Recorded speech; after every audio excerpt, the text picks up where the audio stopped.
So here I want to introduce you to the concept. It's called a frame of reference, because this is what each of us have when we are making decisions about what's right, what's wrong, when we are determining whether we are better than other people, lesser than other people, whether we determine whether other people are getting it right, getting it wrong, so on and so forth. All we ever have to relate to is our own unique frame of reference. All right? Now, if we do not learn, or if we have not learned how to appreciate difference, then what we're going to find in the context of our relationships is us coming up at loggerheads with other people quite frequently. Do you find yourself as being a person who is, frequently in arguments or debates or heated discussions with other people about what's right, what's wrong? I know that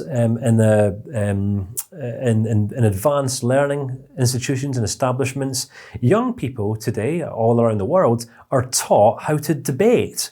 All right, now, whilst that might be okay in the various sciences, that is not okay when it comes to understanding people. And I really just want to emphasize that once again. When it comes to debating, that might be okay in a classroom amongst in the midst of a bunch of young people who are all trying to be right and make a name for themselves and impress the teacher or get some grades.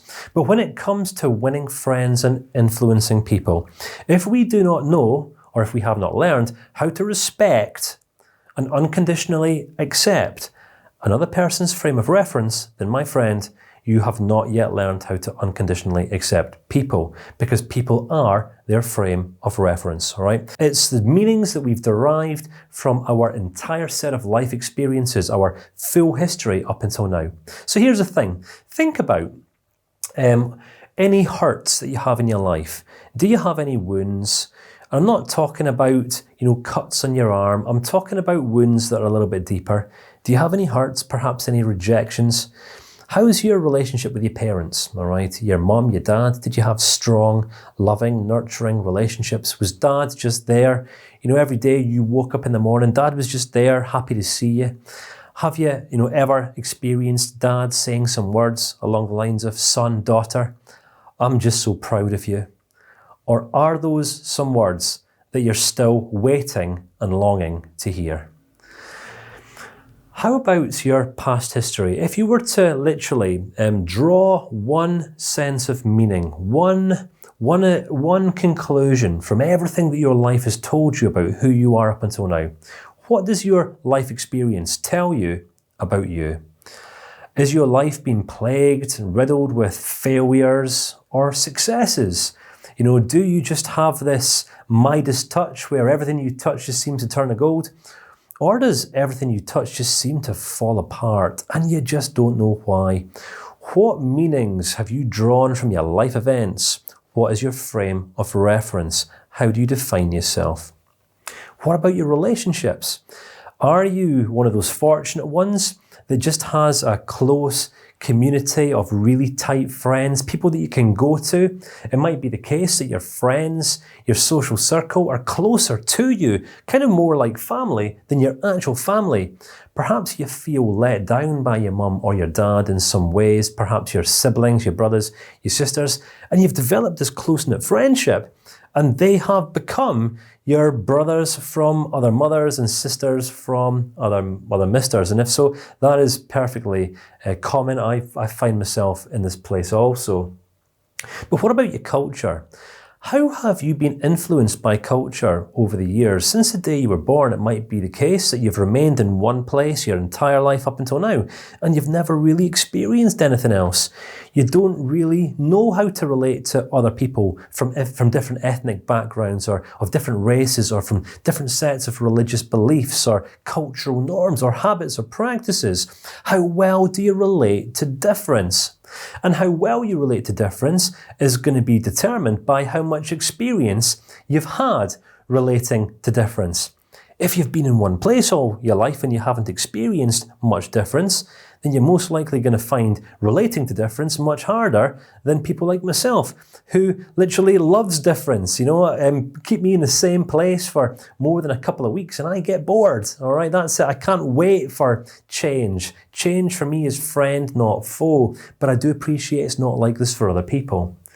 What about your upbringing? Let's relate this back to your family now. All right, how was your upbringing? As you were growing up, do you feel like you were valued, appreciated? Do you feel like you were listened to? Do you feel like those people in your life, those significant others, actually valued you, respected you, honoured you, loved you, cared about you? Or were you just kind of fobbed off as if you're kind of unimportant? Now, we're asking some pretty big questions now. Now, I don't know if you're having some sort of emotional response to the questions that I'm asking, all right? I'm not counselling here. I'm just asking you to acknowledge what the truthful answers are, because whatever those answers are and however you're responding to these questions, this is your frame of reference. What are your beliefs? What are your rules? I'm teaching counselling psychology right now, but am I qualified? Should a man like me be teaching a delicate subject such as this? I'm not wearing a dicky bow tie. I'm not wearing a shirt. I don't have a briefcase. I don't have a side comb parting. I'm not talking in a really monotone voice. Is it possible that a man like me could teach a discipline such as this? What are your beliefs? What rules are you living by? What's right? What's wrong? Who's right? Who's wrong? Who's richer than you? Who's poorer than you? Who's better than you? Who's worse than you? And who gets to determine, what the answers to those questions are? What about your standards? Would you say you're a person of high standards, or are your standards a little bit low in some areas of your life? If you were to step outside of yourself and put yourself in someone else's shoes right now, and do a bird's eye evaluation or assessment of your life, is there room for improvement? And if so, in what areas? Right? What are your strengths? What are your weaknesses? What are you good at? What are you not good at? What do you like? What do you not like? What do you love? What do you loathe? What are you passionate about? If there was one thing that you could just do for the rest of your life that would enable you to feel free and at your most creative, at your most valuable, what would that be? This, my friend, is your frame of reference. I want to put a really relational spin on this. Because you see, your frame of reference is yours and mine is mine.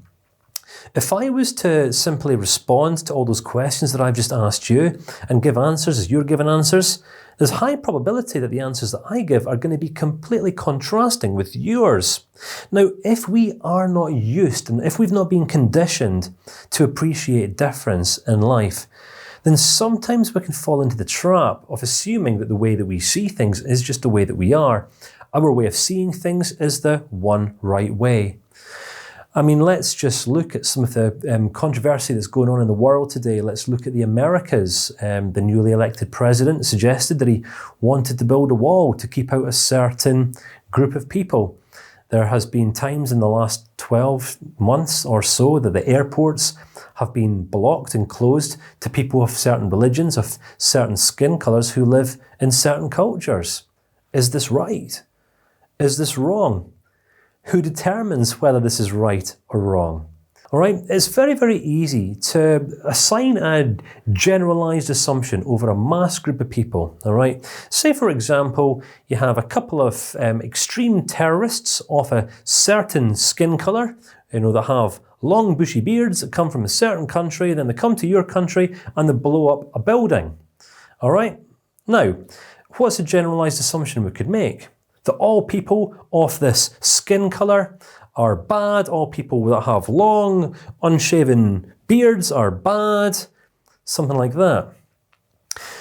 Let's look at things from a slightly different perspective here. All right, here in Scotland, around about 15, maybe 20 years ago, now this is just something that springs to mind right now, there's a little place around about 20 miles north from where I live called Dunblane. Now there's a man, all right, who had been defined as a recluse. I think he was in his mid-40s, lived with his mum his whole life. And he went into a school one day with a machine gun, all right? He opened fire and killed, I think it was around about 17 young children, defenceless. All right. He was white.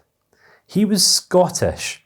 He wasn't from the Arab nations. He was a white male, single, lived alone with his mother.